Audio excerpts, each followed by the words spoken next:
see if we can get this stream key through Opus Clip going on, but we haven't gotten there yet. So we're going to try to figure that part out. As soon as we get that information, we're going to let you guys know. So as for today's topic, are you trying to get into the show today, buddy? Fluffy stuff. So what if I told you guys, or what if I told you guys that, most jobs are filled before they even get posted online? You would not believe me. You guys share stats all the time, and they vary, but the core idea is going to be shockingly consistent. A huge chunk of jobs, maybe about 54% of them, maybe a little more, are filled through some kind of connection. And they never show up on a public job board. And they're not on a company's career page. And they're filled through internal referrals and quiet outreach before 99% of the world even knows that that job even exists. Trader says, I just read the politicians in California are going to come up with a new tax on a sale of a house. $60,000 extra dollars. Well, I ain't buying shit in California. They're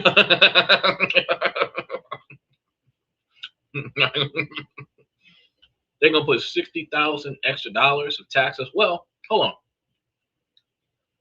That don't hurt me if I'm buying a house. That only hurts me if I'm selling a house. So if they're charging $60,000 extra dollars on the sale of a house, then when I buy that motherfucker, I'm keeping it. That's all. Because typically, most states don't require the buyer to pay sales tax. The buyer has to pay property tax. Now, if they're putting down an extra $60,000 on property tax, you lost. But if they're charging sales tax, they're just taking more profits out of the seller, which is going to discourage a lot of the real estate investment companies from flipping houses on a regular basis. I encourage you guys, and so does Michael, encourage you guys to do buy and holds. You buy the property, you hold it, you rent it out. You leverage it for capital to go and buy another one. If I can buy up all of America, I would. And then rent it out to everybody. Be a multi-billionaire, right? Easiest way to go. Matter of fact, I would do some, low down and dirty shame stuff and rent them out, charge them interest on late rent, and never put them out. Just keep sending them demand letters for money. They'd be 4 months behind on rent because they were furloughed for the government. That's okay. You're going to pay back pay. Your rent is now X, Y, and Z dollars per month, which is your current standard plus your late payments. Then they always have a place to stay and I always got money. Almost like your electric company. They'll charge you that interest for not paying it on time, but they never really turn off your power. Well, they do, but you really got to not pay them nothing and never call them, right?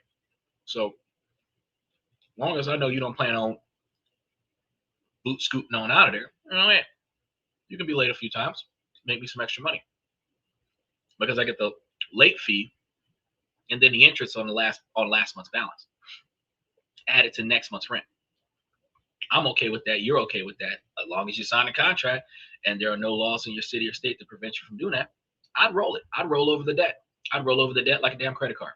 And make more money off of late payments and keep the tenant. Because look, if rent go up 4% every year and I keep y'all at like fixed rent every year, but you have to pay that late fee plus the percentage of interest of the remaining balance, the overdue balance every month.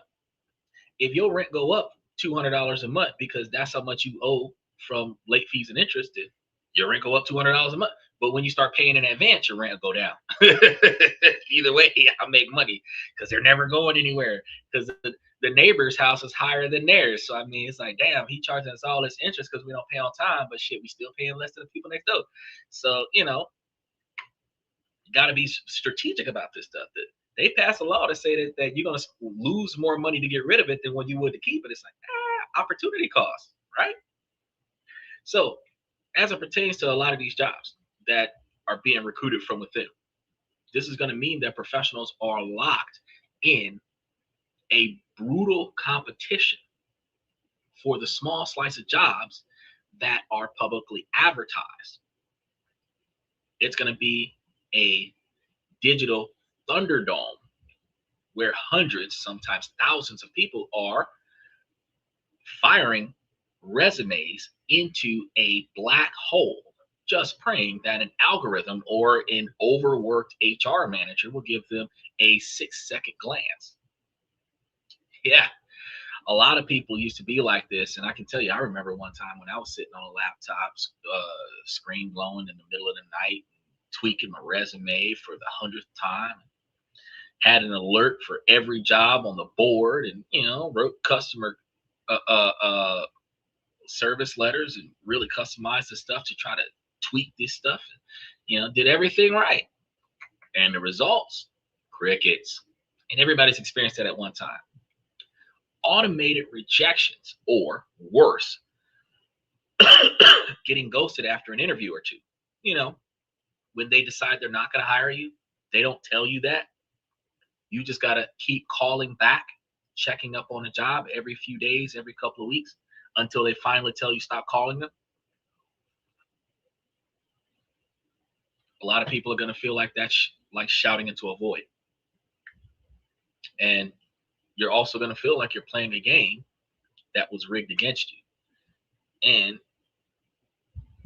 this doesn't even account for the fact that a lot of people don't even know the rules. The stress is going to be crushing, and the self-doubt is going to be real. And your income is going to be totally stagnant in these situations, which is going to put you in a stuck position. He said, you want a job, walk in. Note to self from the old school.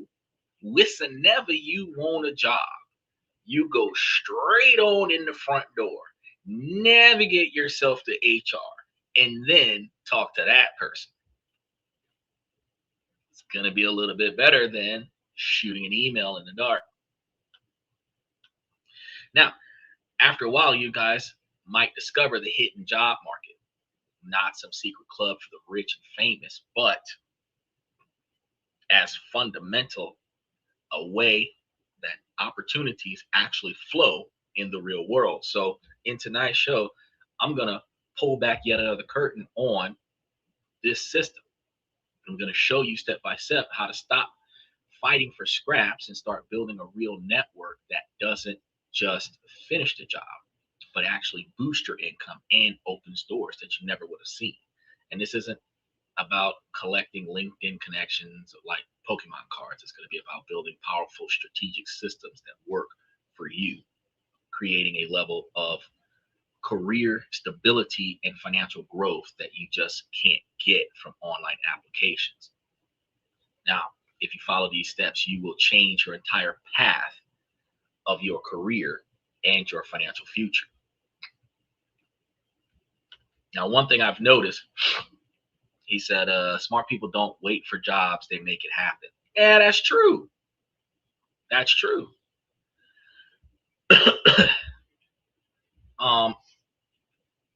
I found out that really there's a lot more people out here benefiting from this than what you would imagine. Take, for example, and we may get back into this another time. For example, professionals hire through referrals, and those personal connections earn about 7% more at the time they're hired than those coming through standard application roles for the same position. Then take into account that referrals are only about 7% of applications, but they generate 30 to 50% of all hires and receive roughly 72% of the interviews that are given. Then take into account active networkers report powerful outcomes of around 39% and get referrals. 36% are going to get those interviews, and then 32% land job offers. And at 17%, they're securing promotions through networking as well. Long-term studies show that networking behavior is positively related to current salary and to salary growth over time, meaning small networking habits compound into higher lifetime earnings. And then many attractive roles never hit the public job boards, and those are going to be discussed in those internal channels, association circles, and warm networks where the real hidden job market is actually located, right? That's one of the reasons why I wanted to talk to you about this, because this is a really significant upstep. So the first thing we want to do is we want to pay attention to this resume black hole. And then we're going to be paying attention to the new roles of work. So if we break down this problem, why is the old school job search so broken? And why does sending out your resume feel like buying a lottery ticket? It's going to be because by the time a job is posted publicly, the game is already halfway over. Sometimes the job is already being filled.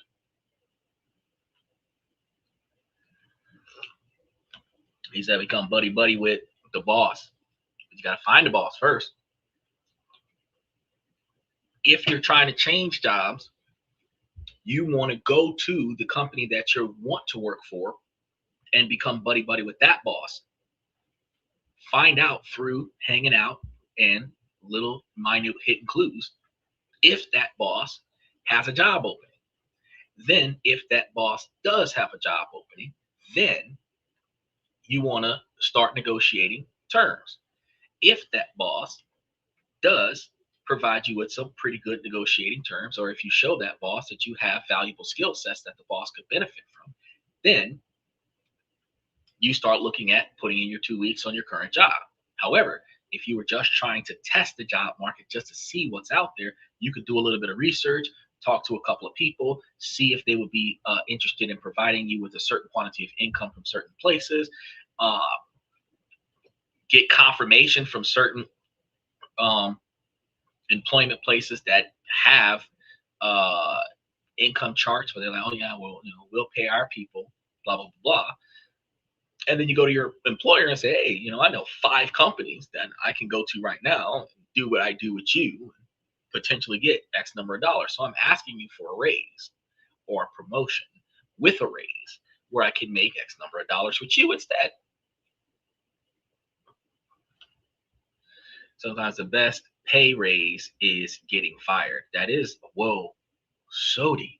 It is the truth to life situation that, in all honesty, there are some situations where leaving his job is a lot better than staying. It is true, because it's going to free up your time to find better instead of being duty bound to an underpaid job. So you want to think about it from the company side of view. So posting a job publicly is their last resort. And this is going to mean that their internal search failed. Their first, second, and third lines of defense didn't pan out. So everybody they thought could have been good for this job doesn't want this job. So what those lines of defense are, that now they're looking for you because nobody wants this job. First thing they're going to do is they're going to look inside the company. Going to be honest with you, it's cheaper, it's faster. They don't have to train the person. The person is a known quantity of the business. And if that doesn't work, then they're going to turn to those referrals. They're going to ask their best employees, who do you know? Your boss has tapped you on the shoulder every now and again and say, hey, if you know anybody that's looking for a job, hit me up, right? Referrals. Most of us don't want to refer our friends because we have ain't shit friends. But if we had higher value friends and one of them was looking for a job, we could say, hey, I got a friend that's looking for a job right now. What do you think? Right? This is going to be the single most important moment in the entire hiring process. A referral isn't just a name, it's a transfer of trust. So when a good employee puts their name on the line for someone, they're staking their own reputation on that person. And this is completely de-risking the whole thing for the hiring manager. The numbers are wild because, like I told you, 6-7% of applicants are going to be referrals. 37% of them are going to be hires. A tiny fraction of that application phase is getting half of the jobs. A very small fraction is getting half of the jobs. So why such a huge advantage? This is going to be because they get to bypass the entire digital slush pile. Their resume didn't go to an application tracking system, or ATS, that's designed to automatically screen out 75% of candidates with keywords. It lands right in the hiring manager's inbox with a note that says, this person is one of us. That's why referred candidates get hired so much faster. On average, in 29 days compared to 55 days for someone who applied through a job board. You're going to get paid. They're going to get hired way quicker. Now, this is not just about getting the job. It's also going to be about getting a better job, because people hire through referrals often are going to be earning that higher pay as well. And that's going to be for the same role as somebody else that got scooped up without a referral. And that might not sound like a lot, but if they're getting more money compounded year after year, that's going to be leading to a much higher lifestyle income overall. So on top of that, these hires are happier and stick around longer. Referred employees have a 46% retention rate after 1 year, compared to just 33% of people hired from job boards. It is a win for the company and a huge win for the candidates. So when you see the job on a public board, you are by definition entering the process at the point of maximum competition and minimum leverage. So it's no secret. Since a 2026 poll found that over 80% of professionals already know the networking is critical for success. And the old model of careers where you just apply, interview, and get hired based on your resume alone is going to be a fantasy for most people in today's world. Michael says, I love giving referrals, especially if they are terrible people. Yes, they're always on time, never complain, gets them out of my hair. So you're going to refer all of the ain't shit people to get them away from you. I'm not going to lie, I would do the same thing. If my company had people that I needed to fire, I would likely refer them to my competitor. No shit. I don't want to deal with this bullshit. You take them. And I'd be for real. I'd be like, bro, I'm going to have to let you go. And they're going to be mad. And I'm like, no, you don't understand. I will give you a referral. I will give you a positive 5-star referral so that you can get out of my face. Ooh, they're going to be so cold.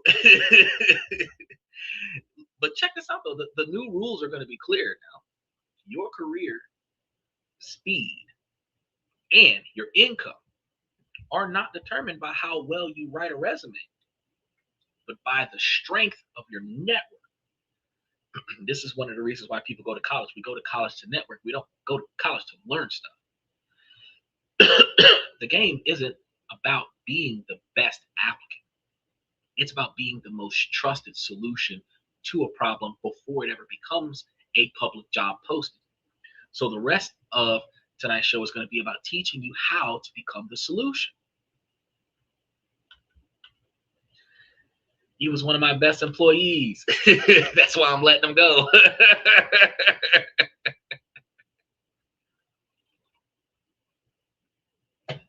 So before we get into the tactics, we have to talk about the giant elephant in the room here, the ick factor of networking. For so many of us, the word itself makes us think of schmoozing, being fake and awkwardly trying to talk to a stranger at a stuffy conference just to see what you can get from them. He said, "Hello, mister. How you doing, Andre?" Now, this is going to make a lot of people feel needy and transactional and just gross. A lot of people avoid it because it feels like asking for a handout. I mean, if your approach is to network and networking is going to feel slimy, then you're obviously doing it wrong. He said, "Hello, Mr. Cool. Hello, Mr. Brown." Uh, but take what happened today. I had a situation where I was taking a dog out for a walk. I walked past a guy. He was out there with a crowbar trying to jack up his uh, um, car. And I was, looking and I was like, oh man, that sucks. If only he had a four way. Then I thought to myself, oh, I can get him a four way. And I talked to him and I was like, hey, what's the matter with your car? He's like, the I need a different size. And then I looked at him and I was like, I can fix that problem. And he was about to give me the size of the lug nuts that he's got. And I'm like, yeah, but what about a four way? He's like, you know what? That'll solve the whole problem. So I brought him a four way jack stand, and I'm like, hey, use this. Stick it under your car. Do what you got to do.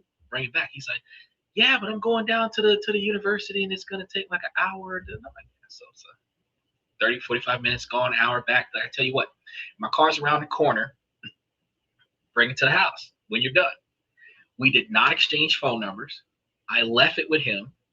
I left my trunk sitting open at the house, took my dog for a walk, came back to the house, went inside. He came back with his tire fixed, put the stuff in my trunk, closed my trunk. Everything's done, right?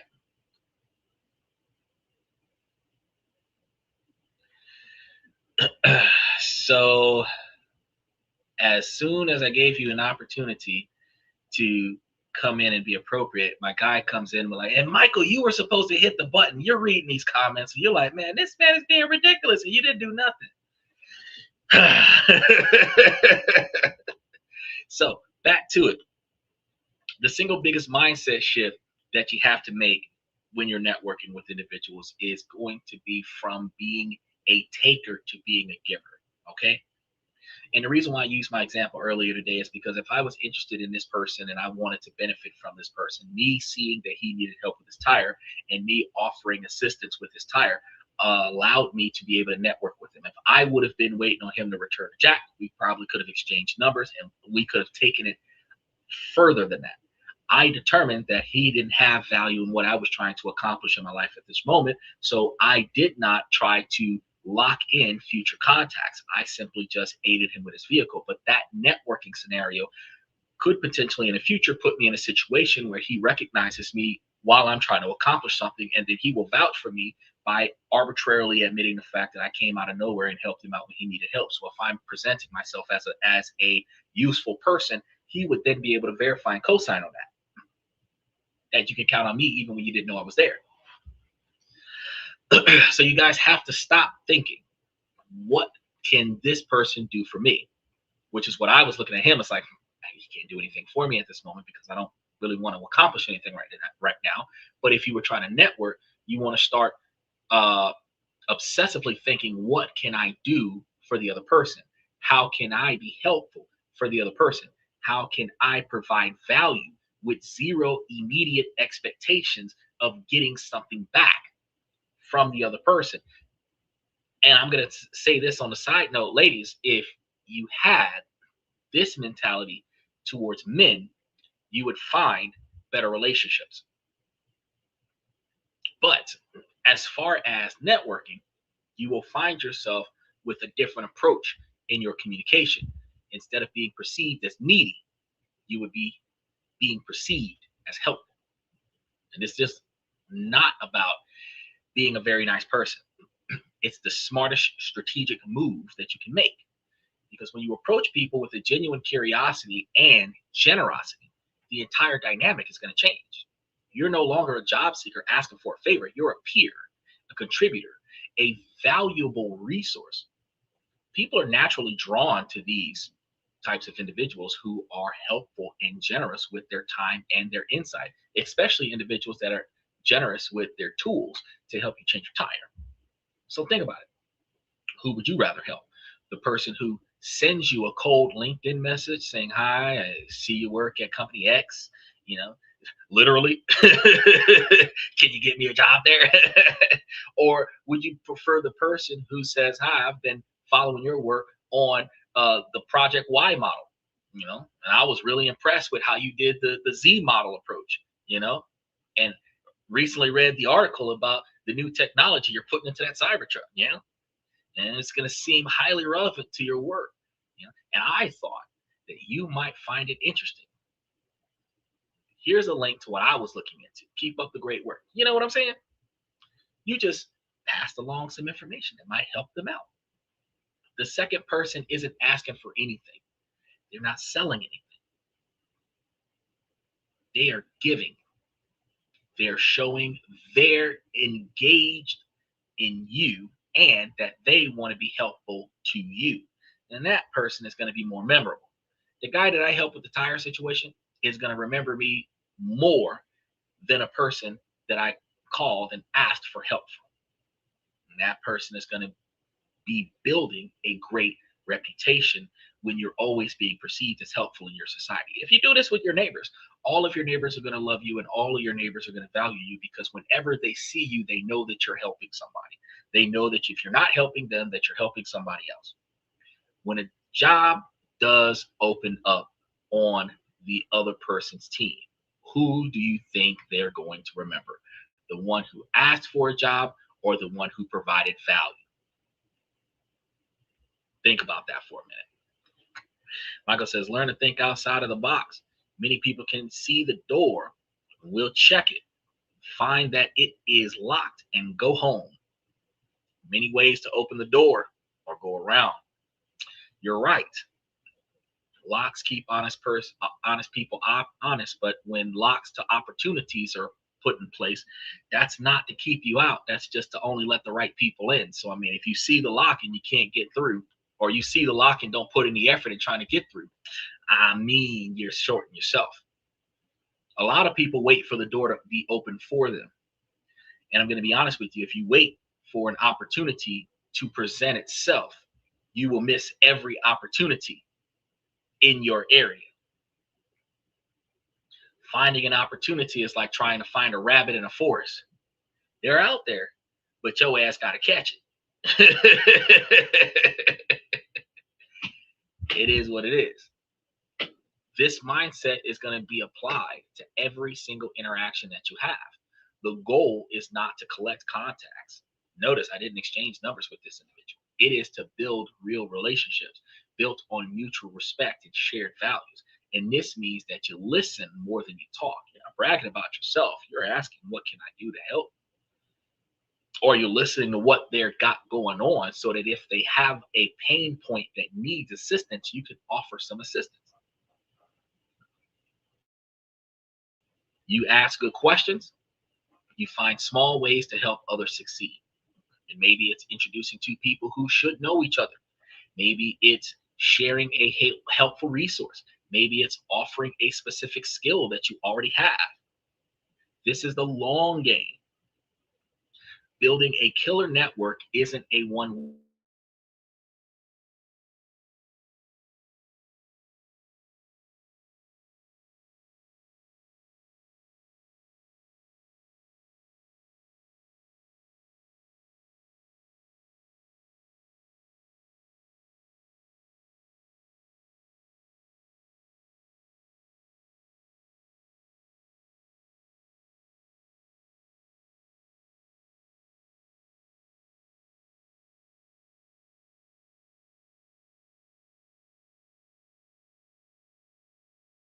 Going. See, now just as sure as I get ready to connect with the cell phone, this shit starts. Hold up. Oh Lord. All right, so let me mute that because I'm in there now. So it ain't gonna try me again. Damn it. Oh, they so hardly working on these dear towers. All right, so y'all didn't miss nothing. As soon as I seen the screen start doing something funny, I was like, hold on a second, let me go ahead and get this right.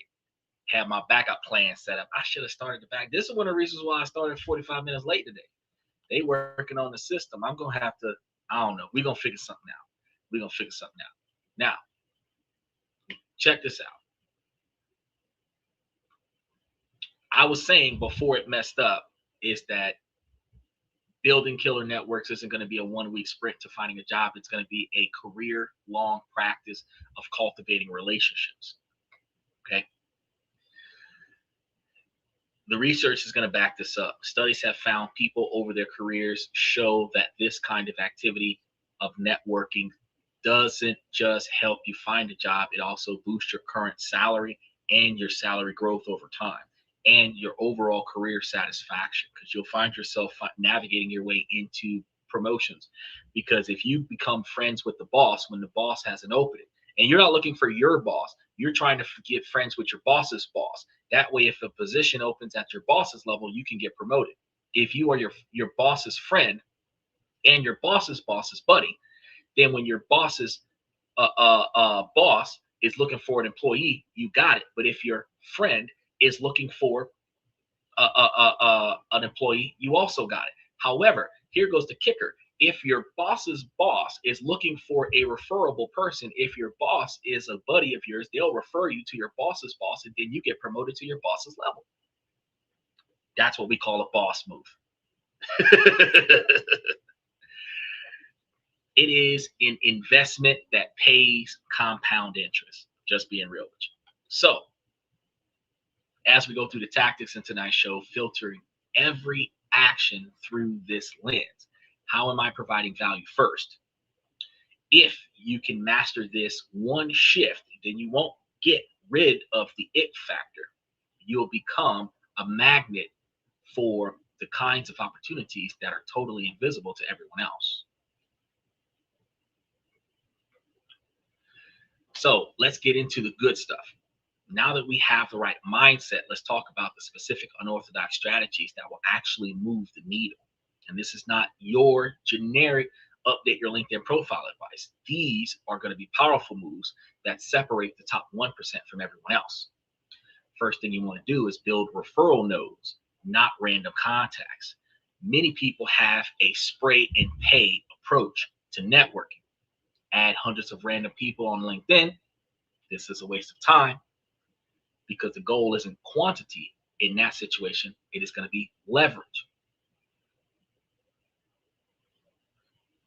You need to focus on identifying and building relationships with what I call referral nodes. A referral node is a person who is a center of influence in your industry or a target company. They are the contractors, they are connectors, they are the organizers, the team leaders. So let me say that again as I stumble through that. The contacts that are connectors, they're organizers and team leaders. The people who are trusted by many. You're looking for the person in the center of the atom, not the electrons swirling around. You understand? They aren't necessarily the CEO all the time. Often they're managers or senior employees who have been around for a while and have been deep social capital. One strong relationship with a referral node is worth more than 500 random connections because they can give you access to their entire network with a single warm introduction. How do you find them? Look for people who organize meetings, individuals who speak at conferences, or run industry newsletters. On LinkedIn, you're looking for managers and directors at your target companies who are actually active, posting, commitment, commenting, engaging, the individuals that are really utilizing their ability to communicate with others to their advantage. Now, how do you approach it? With the value giver mindset. Don't message them and ask them to pick their brain. It's a lazy take first question.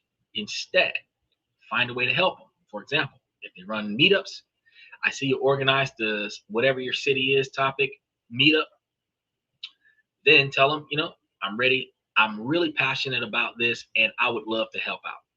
Do you need a volunteer to help with check-ins or finding speakers? If they write a newsletter, I'm a huge fan of your newsletter. I found this deep dive report on whatever the topic is that your readers might love. Thought I'd pass it along for future issues. If they're a manager, engage with their posts. I hold on, let's see. You want to engage with their posts thoughtfully for a few weeks. Share some content. Then send a message like, I've really been enjoying your insight on whatever the topic is about, right? Your post about whatever the specific post was actually inspired me to build a small project. Here's a link if you're curious. Thanks for sharing your expertise. So they've been recognizing that you've been interacting on their posts, and now you're helping them by providing them with content, right? You've become part of their world by being genuinely useful. Remember the math referrals drive up to 37% of hires from just 6% of applicants? Well, focusing on these nodes is your most directive path to becoming part of that 6%. The classic networking coffee chat, usually a dead end. You have a nice conversation, and then you both forget about each other a week later. A much better approach is to propose a small, defined collaboration. This is going to be what I call micro projects. A micro project is a small, tangible piece of work that you do with someone you want to build a relationship with. Instead of just talking about your skills, you're showing them what you can do. And this builds trust way faster than any conversation. Co-host in 30-minute webinars on an industry trend. Co-host or co-write a short blog post on a topic that you're both into. Organize a small virtual roundtable with 3 or 4 other pro individuals to discuss a specific problem. The key is to make it an easy yes for them. Frame it as a low commitment experiment. You could message a peer at a company you admire and say, hey, whatever their name is, I've been following your work on whatever that project is. And I was thinking of putting together a quick 2 to 5 page guide on 5 ways to use new tech in our field. Would you be interested in co-authorizing? I think our combined perspectives would be really valuable, right? This does 2 things. First, it gives you a real reason to work together for a few days or a few weeks. Second, it creates a real asset that you can both use to showcase your expertise. That micro project becomes part of your portfolio and a referral engine, right? Informational interviews are an amazing tool, but most people mess them up. They make it a one-sided interrogation to get information. The power move is to flip the script and offer value to the person that you're interviewing. Instead of saying, can I ask you about your career, which frames it as a chance for them to give visibility. Try this, hi, whatever your name is. I'm working on a personal project where I'm interviewing 10 leaders in your field. And for a blog series, that's called Lessons from the Front Lines of whatever your field is. Your career would be an incredible addition. Would you be open to a 20-minute chat where I can feature your perspective? I actually seen one of these in an email once, completely ignored it, but I've been thinking about it while I'm talking to you about it. But it does completely change the dynamic. You're not just a student asking for help, you're a creator offering them a platform. That's much more appealing of an offer. It actually gives you a little bit of a boost of, especially if you're publishing it genuinely. You're getting their information, you're utilizing what they're saying, you're publishing it, you're publishing their an image of them and doing an article on that person's information for your work, which aids them in getting a lot more traction in society, but it aids you in being affiliated with those individuals. Well, you can join junior achievements in high school when you're in high school, but when you're 40 years old, joining junior achievement doesn't really help you. 40 years ago probably would have been a good idea, but at 35, 40 years old, I mean, you can't really jump into that. Now, during the interview, you want to be incredibly prepared.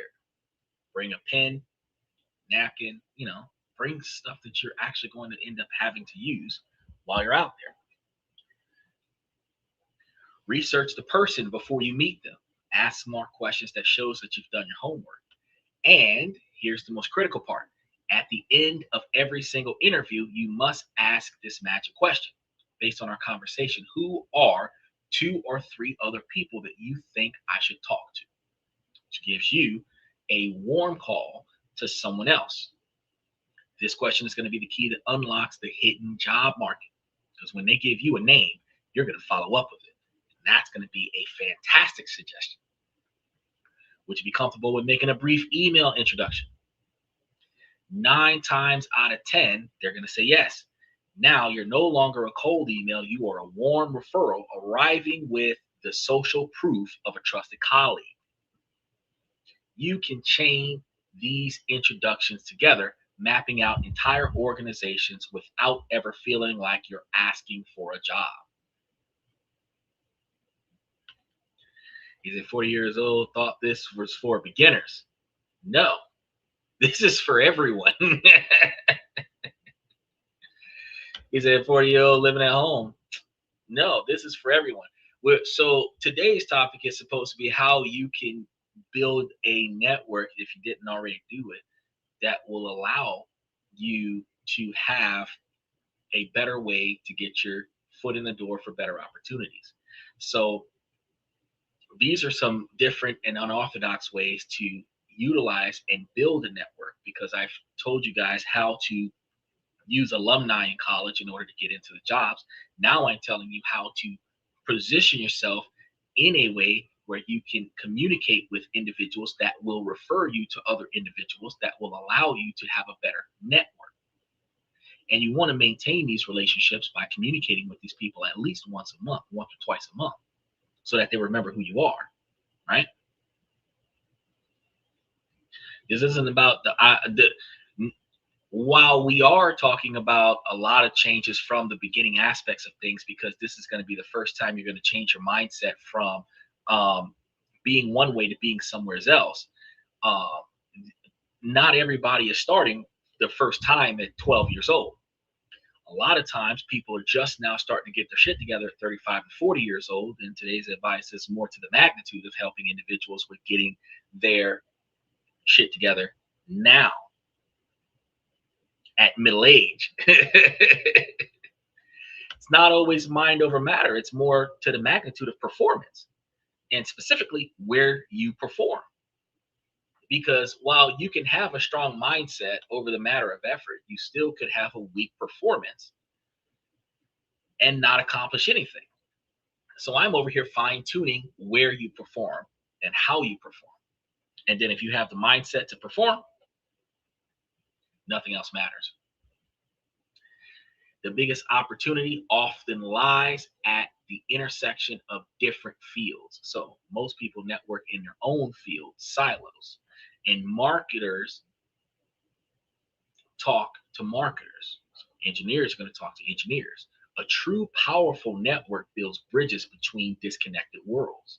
So think about who's more valuable: the thousands of persons who know about AI, or the one person who can connect AI to a sustainable agriculture. By positioning yourself as a bridge, you get access to unique information that people inside their bubbles can't see.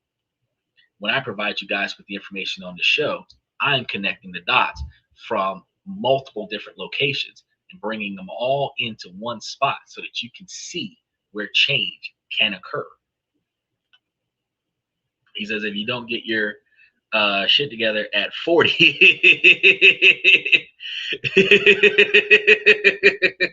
said if you don't get your shit together at 30, that hill is a hill starts to get steeper. He ain't lying. It is so much harder to get your shit together at 40 and 50 years old. But if you start applying yourself, you can see those changes. So here's the question. How do you do this? Initially, joining groups and going to events outside of your main profession is going to be one way to get this done. If you're in tech, you want to go to real estate meetups. And if you're a lawyer, you want to join groups for online creators.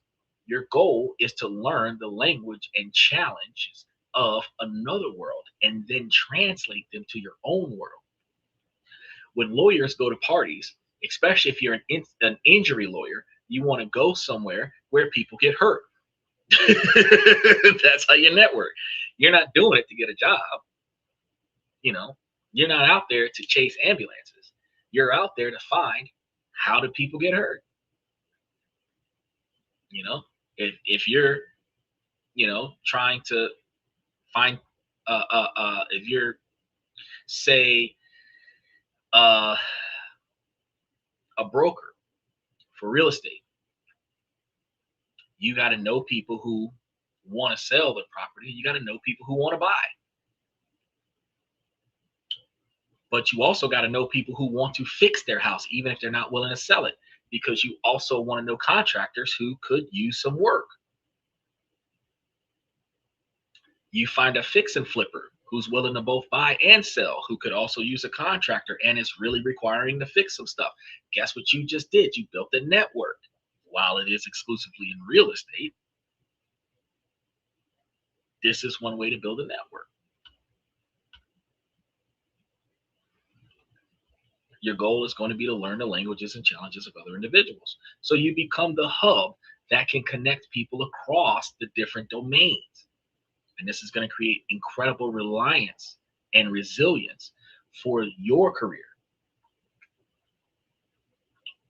When one industry has a downturn, you have escaped hatches that can slide you into another industry. Everyone wants to network up with people more senior than them. And this is going to be a mistake. Your peers, and even those more junior than you are your future power network. Your peers are in your trenches with you. They have the most relevant real-time info about the market, salaries, and which teams have a great culture. They are going to be your allies and your future referral sources as you all rise through the ranks together, presumably if you have a good network already. He said people network all the time on the internet. Like here, we're networking. Well, in a way, that is true. We are communicating with one another here. When we're networking here, we're getting to know each other, we're building bonds with each other, and then we're referring information that we have to individuals that need it. So yeah, in a way, we are networking here. And individuals that are looking for insight do come here and ask a lot of questions. And a lot of us sage individuals are providing that information. And as long as we maintain those connections, we actually could potentially tap into those sources. If I was to pass, Michael or Steven on the street, there would be likelihood that if there was an opportunity for me in that location, they would likely recommend it because we know each other. So yeah, in a way, it's true. But not everybody on the internet is networking all the time, because people who are doom scrolling and watching TV on silence are really just lurking. They're not personally interacting with other individuals. Now, the people that come to this podcast are more networking because we're actually providing and receiving information with one another, growing, improving, and bettering ourselves. A little bit of a difference. He said, we got your back. Remember to like and subscribe and hit that notification, y'all. Woo. Networking goes both ways. It does. And see, so what can I benefit from you is going to be your thought, and what can you benefit from me is going to be my thought. And then if I'm trying to benefit you and you're trying to benefit me, then we're benefiting each other, and that's the true conduit of a networked relationship. You are supposed to be a resource to your network, and your network is supposed to be a resource to you. If you can improve your network by 10%, then your network should be able to do the same for you. And I think that is a significant dynamic. He said, at walking by on the street, I would flip you the finger. And that's fantastic, because I would cut that finger off and sell it for a large profit. Networking down is going to be the long-term play most people ignore. The intern that you help today could be a hiring manager in 5 years. The junior employee you mentor might become a founder who wants to hire you as a leader in 10. Me teaching people how to become successful today might be individuals that invest in me in 5 or 10 years. So simply being helpful to all of the people that come to this channel, they might actually end up being funding sources to this channel down the line. Treating everyone with respect and generosity builds a reservoir of goodwill that pays off in powerful and unpredictable ways. Your LinkedIn profile shouldn't just be a static resume. It should be an active machine that generates opportunities while you sleep. This isn't about posting, I'm excited to announce, whatever. It's about consistently sharing what you know. Pick a niche. Pick one you're passionate about. Start sharing insight. You don't have to be the world's #1 expert at anything. Just sharing what you've learned is good enough, which is what I'm doing here on the podcast. Break things down. Take a complex topic and then break it down to a simple subject. Then when you start stretching yourself to lessons learned, you want to share a story about a project that went wrong and what you learned about it. Vulnerability is going to build some trust. You want to curate resources. When you share the best articles or tools that you found this week, become a valuable filter for the others. Things that work, things that don't work. A killer tactic is to run a help thread once a month. Post something you like. I'm an expert in whatever your skill is. If you're struggling with a problem in that area, post it in the comments and I'll do my best to help you for free. Now I'm going to tell you, get in my membership and tell me about it and I got you back. But you'll be amazed at the connections that come from this simple act of public generosity. So when a recruiter is quietly searching for someone with your type of skill, your active, helpful profile will stand out from thousands of dormant ones where people don't use their profiles. Finally, you need to bring some structure to all of this. The best networkers don't just wing it. They treat their relationships like a financial portfolio. They set goals, track their activities, and periodically rebalance. If you create a simple spreadsheet with a few tabs, contact list with the names, company role, last contacted date, and a next step column. Pipeline, track your informational interviews and the referrals. Your goals, set simple, weekly activity goals. For example, I have 3 new conversions. Give 1 introduction, 2 share values, something online. See what happens. This isn't about being a robot. It is about being intentional. A system ensures that you're consistent and help you remember to follow up. Quarterly reviews for your portfolios. Who haven't you spoken to in the last 6 months? Send them a quick, no ask message to check in. Are your connections in one industry? Maybe it's time to do some bridging network. A new network is like a garden. It needs consistent care. You can't just show up and harvest time and expect a bounty. If you harvest all the time without ever planting any new seeds, there's not going to be any resources to collect. He said, happy Saturday. Make sure that you enjoy your weekend while we're here and mash those reaction buttons. We do have some common pitfalls here, and we're going to talk about how to avoid them. Even with the best intentions, it's easy to make a mistake. Here's going to be some of the most common pitfalls and how to avoid a few of them. First pitfall is going to be being transactional and asking for a job too early. This is a cardinal sin. Connecting with someone on LinkedIn and immediately saying, I see you work at Google, can you refer me? This is the fastest way to get ignored.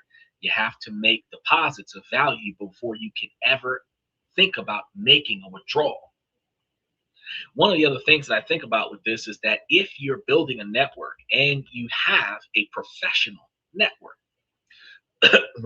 remember I told you before about setting up events and then inviting wealth. You can connect with a lot of these individuals, especially individuals inside of your commuting range. You may decide to set up an event where 250 individuals that are inside of 30 or 45-minute driving range are capable of commuting there. You can reserve a venue that's preferably cheap and put up a few refreshments, a little bit of entertainment, establish an activity or event, and then invite the individuals that you maintain connections with that are inside of the commuting range and see if they're available to perform this particular meet and greet. Individuals that show up now can come in and network with one another as well as networking with you. By doing so, you can actually start building a reputation of connecting the dots with all of these individuals, which also makes you more useful and identifiable as a node.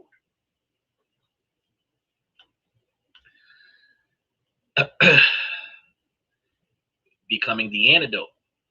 If you follow the 90-10 rule, 90% of your interactions should be about giving value to someone else, sharing insight, making intros for other individuals, and offering help.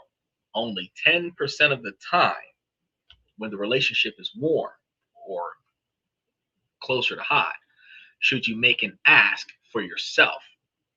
Pitfall number 2 is the fire and forget. Following up is going to be very important. You have a great conversation. You feel energized, and then nothing happens. A week goes by, and then a month, then the connection goes cold. One of the biggest mistakes people make, and almost everyone does it, is failing to follow up. The antidote you need to have is strict 24-hour follow-up rule. After a meeting, send a personalized thank you note within 24 hours. In it, you want to mention something specific that you talked about, and if you can include a relevant link or a resource. This is going to be one habit alone that will put you miles ahead of most people. Now, pitfall number 3 is going to be having a ghost town online presence. You reach out to someone, and the first thing that they do is look you up. If they find a LinkedIn profile with no picture, a vague headline, no activity, it screams that you're not a serious professional. Individuals that look me up find me. Well, that's not true. If you look up this podcast, you find me. You look me up anywhere else, I don't exist. He said the garden needs to be weeded. Yeah, dude. And sometimes you got to put some Roundup on it. He said the biggest failure is never starting the journey. That's true too. That's true too. But it's also not taking the second step after you took the first. So even if you get the journey started, but you don't follow through, you find yourself still one step further than what you used to be, but no further than that. You look back and you're still really close to where you started. So putting yourself in a position where you must continue to move forward is the motivation that I'm trying to give you here. Is that once you establish those connections with those individuals, nurture them, marinate them, right? Because in order for you to have a really juicy steak, you have to marinate it, you have to curate it, you have to watch it, you have to revisit it, and then when it's time to fire that bad boy up, it is ready for you. How many folks that marinated a steak just put it aside and forgot about it? Most folks mess with the bag, sift it around a little bit, keep looking at it, think, yeah, I'll fuck this one up one day. And then when you get ready to fire up the grill, you're going back to that steak, right? And the steak is ready for you. People don't remember failures. Well, people may not remember a lot of failures, especially if you didn't negatively impact them in failing, but people also do not remember anyone who did not benefit them. So it's not so much the fact that if you're a failure, you're going to be forgotten. What the more important aspect is that if I didn't benefit from you, you're not going to remember me. The story I told you about the guy that I helped with his tire, I gave him my name. I don't remember what his name was because why? He didn't benefit me. He didn't do anything to benefit me. He returned my property, but that's about it. He's going to remember me because I'm the guy that helped him out when he was screwed. I benefited him, so he should remember me for a reasonable period of time, a few days, couple weeks, maybe a month, right? He's not going to remember me forever. If I don't follow up, he's not going to continue to remember me. Eventually, he's going to forget me, but he will remember me longer since he benefited from me than what he would if I never impacted him, right? Are you looking good, Star Knight?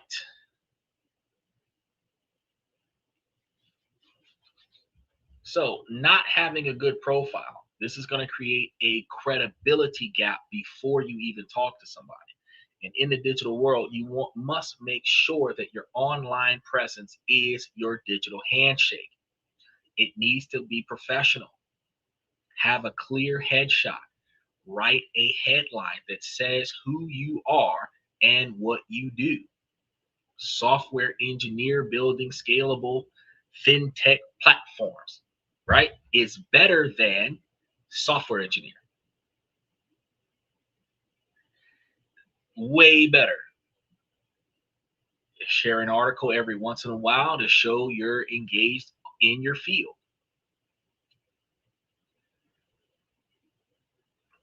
How you doing, IP? He said hello, happy Saturday. LeBron James is garbage. Happy Saturday.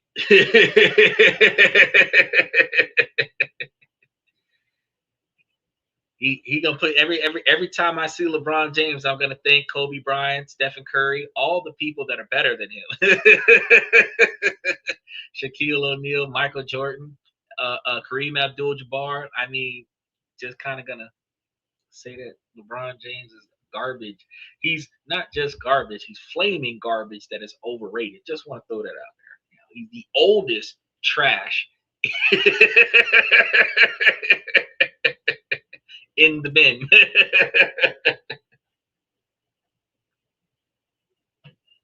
Another pitfall that people usually experience: only reaching out when you need something. This is the networking equivalent of only calling your friends when you need help for moving. Makes people feel used. A network you only tap into when you're desperate isn't a network. It's a list of contacts who will probably ignore you. So you want to dig your well before you're thirsty. Maintain light touch points with your network, even when you're happy at your job. A simple, hey, saw this article and thought of you, or a comment on their post is enough to keep the connections warm. Now, you don't need a lot of people. If you've got 15 or 20 people, 30 people, let's say 30, right?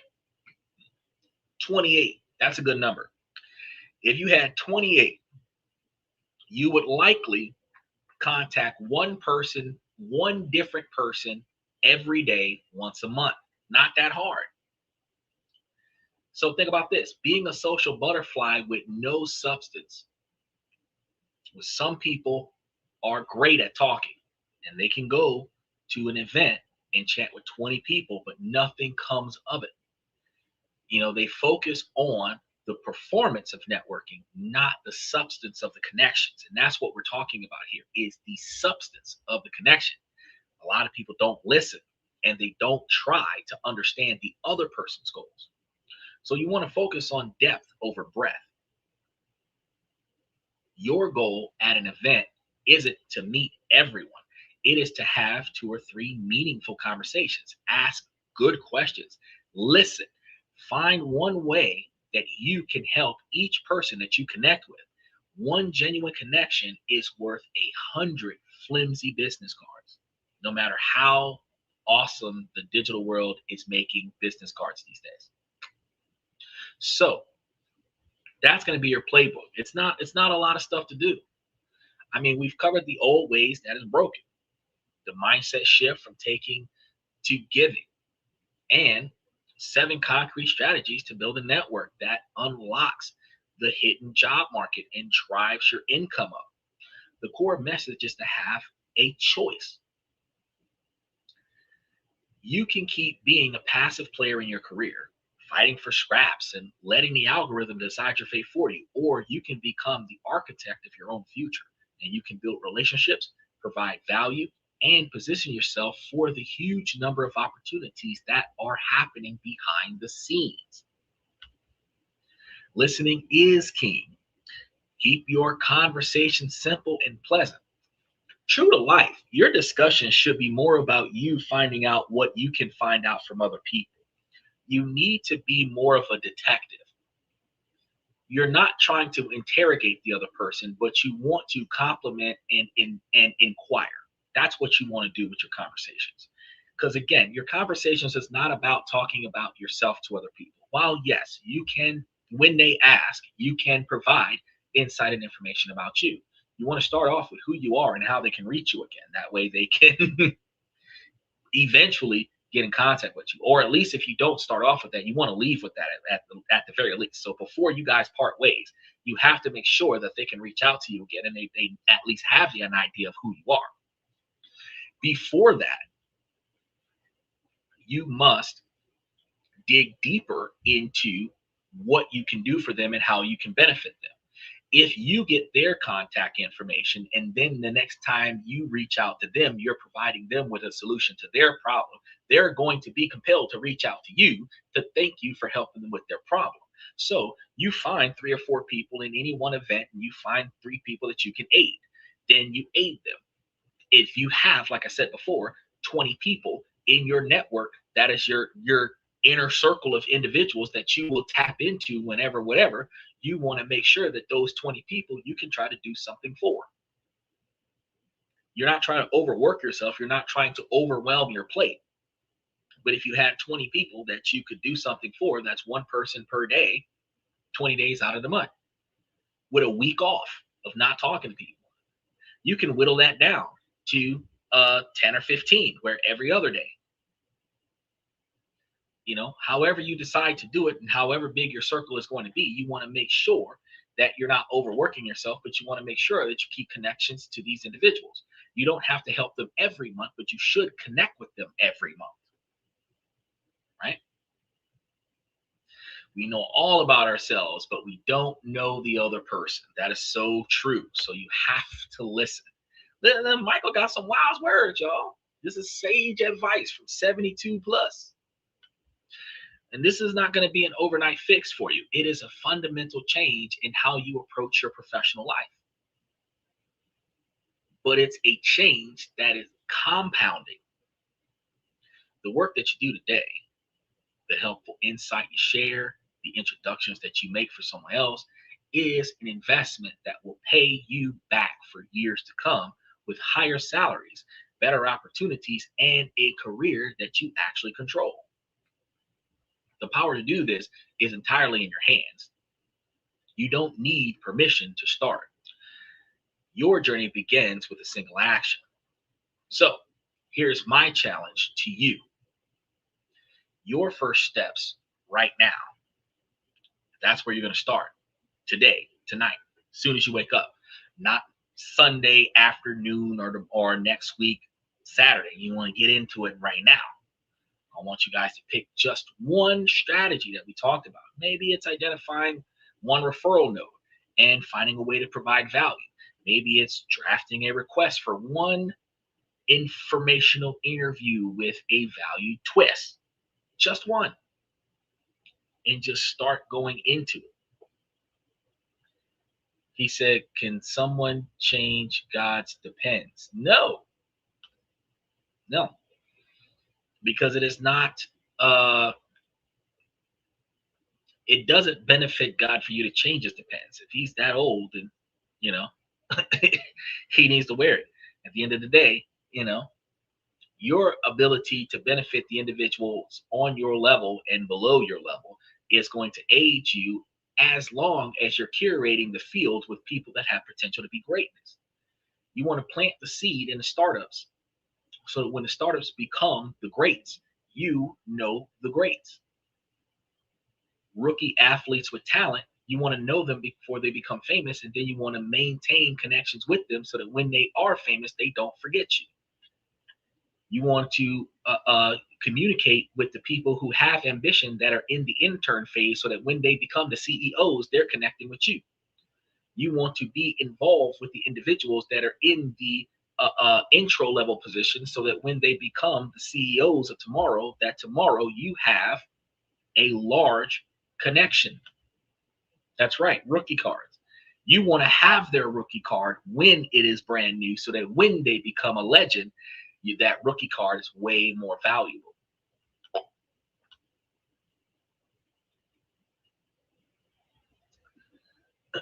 So if you guys found this valuable, matter of fact, I got an idea for you. We're going to try to find a way to get you guys 5 outreach skips that we're going to put into the membership about including the exact words for approaching a referral node and requesting a value-driven interview and proposing a micro project. We're going to throw that stuff into the membership coming soon. So if you guys found this valuable, I want you guys to make sure that you guys take that opportunity to hit that like and subscribe button, and don't miss out on tomorrow's video, because tomorrow is going to be Bad Girls Club as the world turns comments. Y'all already know we do questions and comments for the fans on Sunday. But next Saturday, we're going to be going even deeper on mastering this information. You guys have to stop applying for things and start connecting with things, because your future self is going to thank you about that. So while I understand tonight was pretty short as well, we've covered a lot of dynamics. Your value is based off of starting ways to make change, and then we got to get into the advanced ways to utilize that change to explode your performance into a better future. As things continue to fluctuate for you, he said, yes, tomorrow's the horror Sundays. I've seen some over the past couple of days that made my skin curl. I was like, what? So we're gonna be putting some stuff in there. And actually, I might actually navigate some of my evening to make sure that I got a lot of that stuff ready to go, so that we don't have to worry about the internet fluctuations that we're dealing with right now. So what I'm going to say is, first and foremost, ladies, as long as the situation doesn't make sense, I'm going to keep asking you ladies to make it make sense. So ladies, please make it make sense. And then fellas, I give y'all this information to help y'all become higher value men, because you too will benefit from this information by finding the things in your life that you do not like, that you have the controls to change, and then go ahead and change that. And then you'll be able to navigate around the things that you cannot control. Ladies, while this is a male-driven podcast from the male's perspective, I'll see you tomorrow, Michael. Ladies, y'all can make yourselves higher value women by finding your 20-year plan and proactively putting forward efforts to change that. It really takes reverse engineering. You're in position and finding a place to start, and then proactively working your way to it, and then finding individuals that can mesh with your ability to reach your goals, and y'all reach your goals together. 2 people can get there faster than 1. So, with that being said, I want to thank you guys for coming to This and That. I'm your host, Xander, where we talk about this, that, and everything in between. And I'll see you guys tomorrow.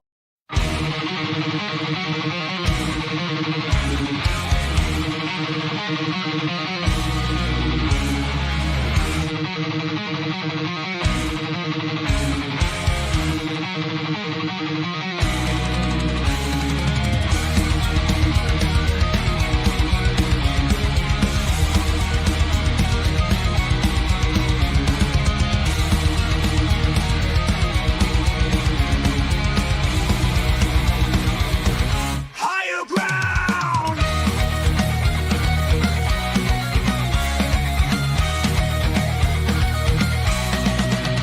Used to chase validation, now I validate myself. Building inner strength, putting doubt upon the shelf.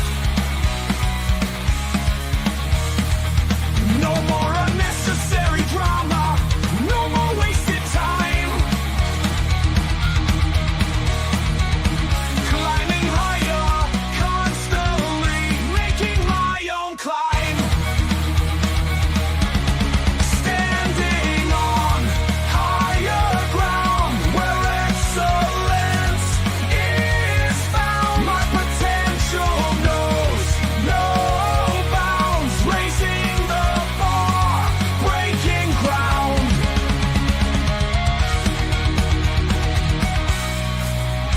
My network is my net worth. Choose your company wise. Surround yourself with eagles, not with sheep in disguise. Every interaction is a reflection of my brand. Quality over quantity, that's my personal command. I'm not landing on higher ground where excellence is found. My potential knows no bounds, raising the bar, breaking ground.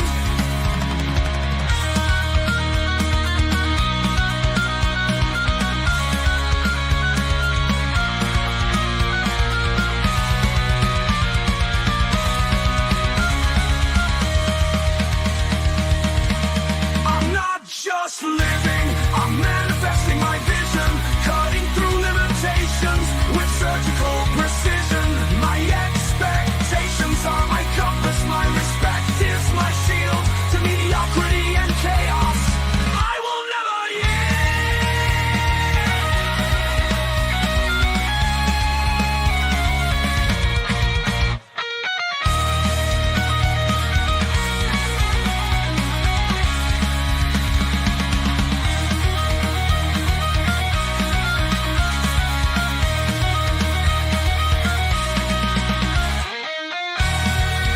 I'm not just living, I'm manifesting my vision, cutting through limitations with surgical precision. My expectations are my compass, my respect is my shield to mediocrity and chaos. I will never yield.